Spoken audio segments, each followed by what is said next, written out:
বাস্তব ব্যক্তির জন্য আপনাদের দক্ষিণখানী রাষ্ট্র মেরামতের ৩১ দফা প্রচারে লিফলেট বিতরণ। ঢাকা উত্তরা থেকে প্রতিনিধি মোশাররফ হোসেনের পাঠানো তথ্যচিত্রে। বিএনপির ভারপ্রাপ্ত চেয়ারম্যান তারেক রহমান ঘোষিত রাষ্ট্র মেরামতের ৩১ দফা কর্মসূচির অংশ হিসেবে দক্ষিণখান থানার ৫০ নং ওয়ার্ডে আজ লিফলেট বিতরণ করা হয়।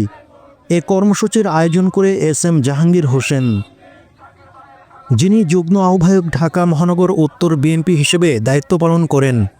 দিনভর দক্ষিণখান এলাকার বিভিন্ন সড়ক ও বাজারে নেতাকর্মীরা সাধারণ মানুষের মাঝে ৩১ দফার বার্তা পৌঁছে দেন।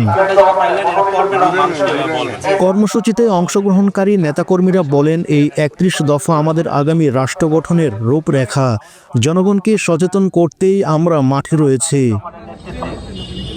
আগামী দিনে একটি সুন্দর বাংলাদেশ গড়ার লক্ষ্যে আমাদের ২০২৩ সালে আমাদের পার্টির ভারপ্রাপ্ত চেয়ারম্যান জনাব তারেক রহমান কর্তৃক প্রণোদিত যে ৩১ দফা রাষ্ট্র মেরামতের যে ৩১ দফা কর্মসূচি বাস্তবায়ন করেছেন, তা বাস্তবায়নের লক্ষ্যে আমরা বাংলাদেশের জাতীয় দলের প্রতিটি নেতাকর্মী ঐক্যবদ্ধ দৃঢ় অবস্থায় নিয়ে মাঠ পর্যায়ে কাজ করে যাচ্ছি। আপনারা দেখেছেন গতকালকে আমরা এই ৪৭ নম্বর ওয়ার্ডে কাজ করেছি। আজকে দক্ষিণখানে আমরা সকাল ১১টা থেকে কাজ করা শুরু করেছি।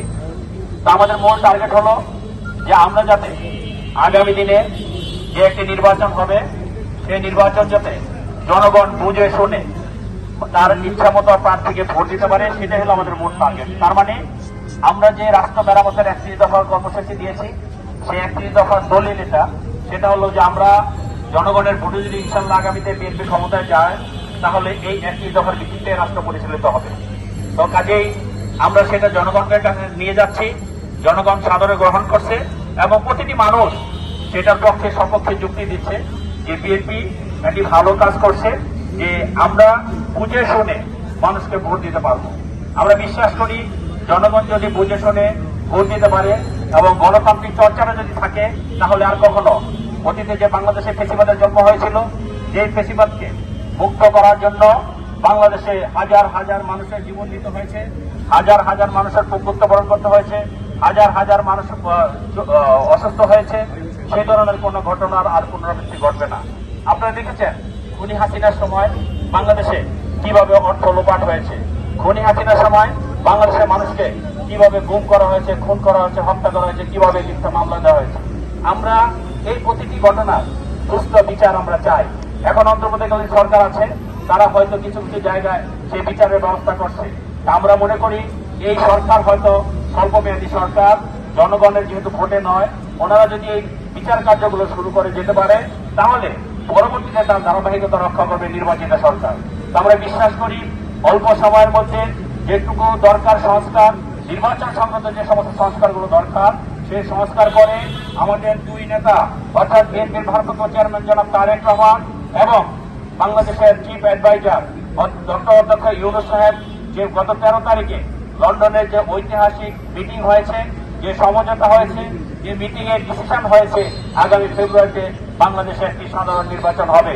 আমরা বিশ্বাস করি এই নির্বাচনের মাধ্যমে মানুষ তাদের হারানো গণতন্ত্রকে ফেরত পাবে, এই নির্বাচনের মাধ্যমে বাংলাদেশ ফেসিবাদ মুক্ত হবে, এই নির্বাচনের মাধ্যমে বাংলাদেশ দুর্নীতি মুক্ত হবে, এই নির্বাচনের মাধ্যমে বাংলাদেশের অতীতে যে কলঙ্কযুক্ত ছিল সেই কলঙ্ক মুক্ত হবে এবং সেই ধারাবাহিকতায় আমাদের পার্টির ভারপ্রাপ্ত চেয়ারম্যান ২০০৮ সন থেকে এই খুনি হাসিনা যখন অন্যায়ভাবে অবৈধ নির্বাচনের মাধ্যমে ক্ষমতায় আসে, তারপর থেকে আমরা এই আন্দোলন সংগ্রাম করে যাচ্ছি।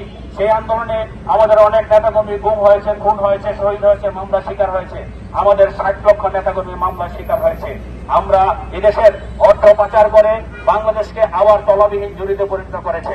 আমরা বিশ্বাস করি একটি গণতান্ত্রিক সরকার, একটি জনগণের ভোটে নির্বাচিত সরকার আসবে, তখন ইনশাআল্লাহ এই সমস্ত অপকর্মের বিচার বাংলাদেশের মাটিতে হবে ইনশাআল্লাহ।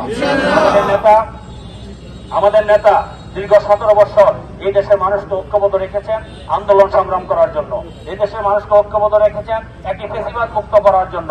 সেই জুলাই আগস্টে তার প্রমাণ হয়েছে। হয়তো একটু সময় লেগেছে, দীর্ঘদিন হয়েছে, তারা বারবার ক্ষমতায় এসেছে অন্যায়ভাবে ভোটার বিহীন। আপনারা ১৪ নির্বাচনে দেখেছেন, ১৪ নির্বাচনে কি হয়েছে? 5% ভোটাররাও যায় নাই ভোট দিতে এবং প্রতিটি ভোট কেন্দ্র শূন্য ছিল। তখন কিন্তু বাংলাদেশে অনেকগুলো ভোট কেন্দ্র সাধারণ মানুষরা জ্বালিয়ে দিয়েছিল যাতে ভোট হতে না পারে। 2018 সালে কি হয়েছে দেখেছেন? 2018 সালে কিন্তু সে একই ঘটনা ঘটেছে। ভোট ছিল 30 তারিখ, তার আগের রাত 29 তারিখের রাতে কিন্তু ভোট শেষ হয়ে গেছে। সে আন্তর্জাতিক মিডিয়াতে দেখিয়েছে। এবং 2024 যে নির্বাচন হয়েছে, কলঙ্কজনক নির্বাচন 7 জানুয়ারি, সেই নির্বাচনের ধারা কিন্তু একই ছিল। কাজেই বাংলাদেশের মানুষ তাদের থেকে মুখ ফিরিয়ে নিয়েছে।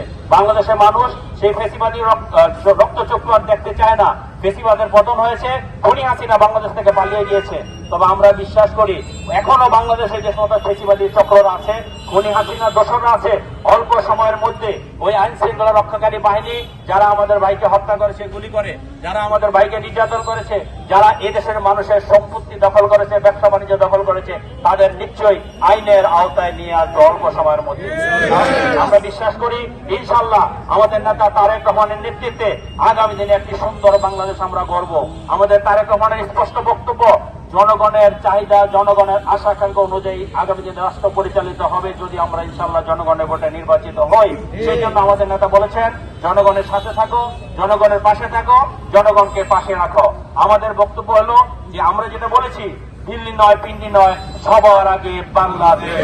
আমরা সবার আগে বাংলাদেশ বিনির্মাণের জন্য বাংলাদেশে একটি নতুন সূর্য উদিত হবে তারেক রহমানের নেতৃত্বে।